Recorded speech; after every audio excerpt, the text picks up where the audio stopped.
ಅದೇ ರೀತಿಯಾಗಿ ಬೆಂಗಳೂರಿನಲ್ಲೂ ಕೂಡ ಕಾವೇರಿ ಕಿಚ್ಚು ಮುಗಿಲೇಳ್ತಾ ಇದೆ. ಮಲ್ಲೇಶ್ವರಂನಲ್ಲಿ ಕರ್ನಾಟಕ ರಕ್ಷಣಾ ವೇದಿಕೆ ಬೃಹತ್ ಪ್ರತಿಭಟನೆಯನ್ನ ಮಾಡ್ತಾ ಇರುವಂತದ್ದು ತಮಿಳುನಾಡಿಗೆ ನೀರು ಹರಿಸದೇ ಇರುವಂತೆ ಆಗ್ರಹಿಸಲಾಗ್ತಾ ಇದೆ.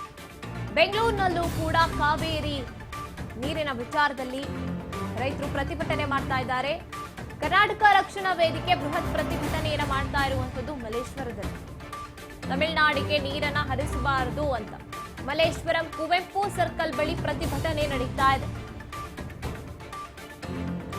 ಕರವೇ ಶಿವರಾಮೇಗೌಡ ಅವರು ಪ್ರತಿಭಟನೆಯಲ್ಲಿ ಮುಂದಾಳತ್ವವನ್ನು ವಹಿಸಿಕೊಂಡು ಪ್ರತಿಭಟನೆ ಮಾಡ್ತಾ ಇರುವಂತದ್ದು. ಏನು ಸಿಡಬ್ಲ್ಯೂಆರ್ಸಿ ಸಭೆಗೆ ನಮ್ಮ ಕರ್ನಾಟಕದ ಪ್ರತಿನಿಧಿಗಳು ಅಥವಾ ಅಧಿಕಾರಿಗಳು ಏನು ಹೋಗಿದ್ರಲ್ವಾ, ಅವರಿಗೆ ಇದ್ಯಾವುದು ಕೂಡ ಕಣ್ಣಿಗೆ ಕಾಣಿಸ್ತಾ ಇಲ್ವಾ?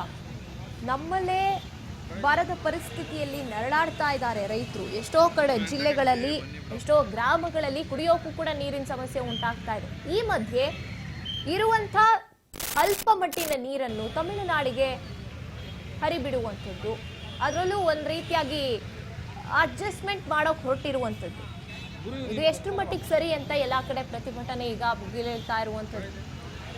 ಗರಿಷ್ಠ ನೀರಿನ ಮಟ್ಟ ಅಲ್ಲ, ಕನಿಷ್ಠ ನೀರಿನ ಮಟ್ಟಕ್ಕೂ ಕುಸಿದು ಹೋಗಿರುವಂಥದ್ದು.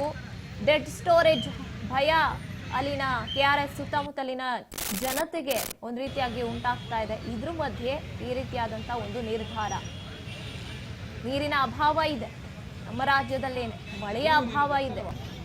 ಈ ಮಧ್ಯೆ ತಮಿಳುನಾಡಿಗೆ ಒಂದು ಜವಾಬ್ದಾರಿ ಅನ್ನೋ ರೀತಿಯಲ್ಲಿ ನಮ್ಮ ಜವಾಬ್ದಾರಿ, ನಮ್ಮ ರಾಜ್ಯದ ಜವಾಬ್ದಾರಿಯನ್ನ ಮರಿತಾ ಇರುವಂತದ್ದು ಅಧಿಕಾರಿಗಳು. ಹಾಗಿದ್ರೆ ನಮ್ಮ ಕರ್ನಾಟಕದಿಂದ ಹೋಗಿದ್ದಂತ ಸಿಡಬ್ಲ್ಯೂಆರ್ಸಿ ಸಭೆಯಲ್ಲಿ ಭಾಗಿಯಾಗಿದ್ದಂತಹ ಪ್ರತಿನಿಧಿಗಳು ಇದೆಲ್ಲವನ್ನ ಗಮನ ಹರಿಸಿಲ್ವಾ ಅಂತ ಪ್ರಶ್ನೆ ಹುಟ್ಟುತ್ತೆ. ಮಂಡ್ಯ ಜಿಲ್ಲೆಯಲ್ಲಿ 83% ಮಳೆ ಕೊರತೆ ಉಂಟಾಗಿರುವಂತದ್ದು ಕಡಿಮೆ ಅಲ್ಲ.